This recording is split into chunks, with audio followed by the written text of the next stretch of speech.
আসসালামু আলাইকুম। শুরু করছি কৃষি সংবাদ। সঙ্গে আছি আমি নিশা মুনতাসির। এখনকার এই সংবাদ আয়োজন একই সঙ্গে চ্যানেল আইয়ের ইউটিউব চ্যানেল এবং চ্যানেল আইয়ের ওটিটি প্ল্যাটফর্ম আইস্ক্রিনে লাইভ স্ট্রিম হচ্ছে। চাঁদপুর সেচ প্রকল্প বাঁধের ভেতর পরিবেশ আইন অমান্য করে কৃষি জমির মাটি কেটে সরবরাহ করা হচ্ছে ইটভাটায়।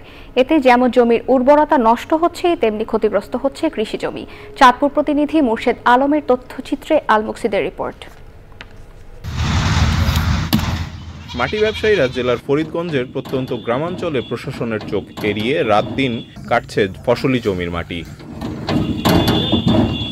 পরিবেশ আইন অনুযায়ী কৃষি জমির উপরিভাগের মাটি কাটা দণ্ডনীয় অপরাধ, কিন্তু আইনের তোয়াক্কা না করে কৃষি জমির মাটি কাটছে একটি অসাধু চক্র। পার্শ্ববর্তী জমিদাররা ওইখানে পুকুর বা প্রজেক্ট করিয়া আমাদের ক্ষতি করতেছে। আমরা চাষবাস করতে আমাদের খুবই অসুবিধা হইতেছে। কোনোভাবে যদি বন্ধ করা যায় তাহলে আমরা কৃষি জমি বাড়বো তাহলে দেশের উন্নতি হইব, খাইতে হইব। খেতি না করলে তাহলে খাইম কি?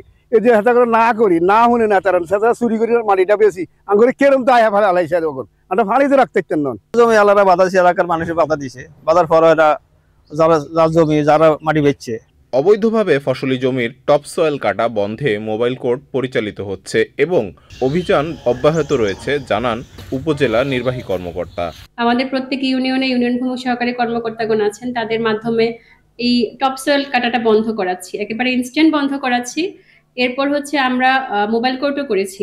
একটা মোবাইল কোর্টের মাধ্যমে 50,000 টাকা জরিমানা ইতিমধ্যে করা হয়েছে।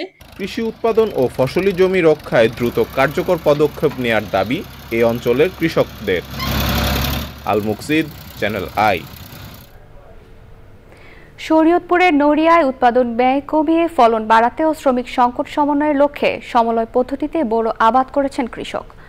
নড়িয়া উপজেলার তেলিপাড়ায় প্রণোদনা কর্মসূচির আওতায় সমলয় পদ্ধতিতে 50 একর জমিতে উফশি জাতের বৃধান 92 আবাদ শুরু হয়েছে।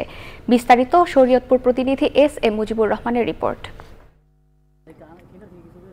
কম খরচে বোরো উৎপাদন বৃদ্ধি ও মৌসুমের সময় শ্রমিক সংকট মোকাবেলা করতে সমলয় পদ্ধতিতে বোরো চাষ করছেন নড়িয়া উপজেলার তেলিপাড়া গ্রামের 50 জন কৃষক। স্থানীয় কৃষি বিভাগের পরামর্শ ও সহায়তায় প্রথমবারের মতো 50 একর জমিতে যান্ত্রিক পদ্ধতিতে উচ্চ ফলনশীল বোরো চাষ করেছেন তারা। ধান রোপণ এবং কাটার সময় আমাদের এখানে অনেক শ্রমিক সংকট দেখা দেয়। যদি আধুনিক পদ্ধতিতে আমরা ধান রোপণ করতে পারি এবং কাটতে পারি তাহলে আমাদের শ্রমিক সংকটটা দূর হবে। যান্ত্রিক পদ্ধতিতে উচ্চ ফলনশীল বোরো আবাদে যেমন খরচ কম, তেমনি ফলনও বেশি বলছেন কৃষি অফিস। রাইস ট্রান্সপ্লান্টের মাধ্যমে চারা রোপণ করলে এখানে ম্যানুয়ালি পদ্ধতিতে কম সময় লাগে এবং কম খরচ হয়, এবং এই পদ্ধতিতে চারা রোপণ করলে ফলন 15 থেকে 20% বেশি হবে বলে আমরা আশা করি।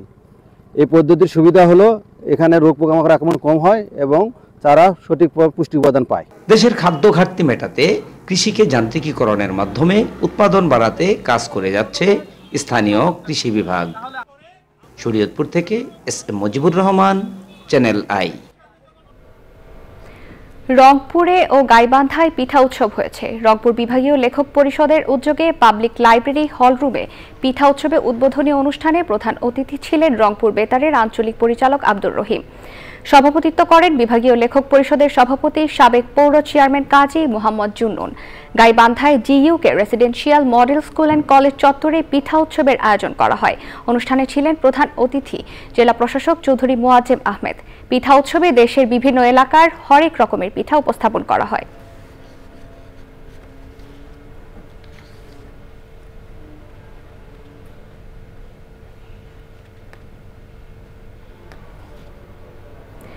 বাগেরহাটে ব্যতিক্রমধর্মী নারকেল গাছই প্রশিক্ষণ হয়েছে। উদ্বোধন করেন মূল্যায়ন সেক্টরের মহাপরিচালক মোহাম্মদ সাইফুল ইসলাম। বক্তৃতা করেন কৃষি সম্প্রসারণ অধিদপ্তরের খুলনা অঞ্চলের অতিরিক্ত পরিচালক মোহাম্মদ রফিকুল ইসলাম, প্রকল্প পরিচালক শেখ ফজলুল হক মনি, সদর উপজেলা কৃষি কর্মকর্তা তন্ময় দত্ত। পরে প্রশিক্ষণার্থীদের মাঝে নারকেল গাছে ওঠা আধুনিক যন্ত্র বিতরণ করা হয়।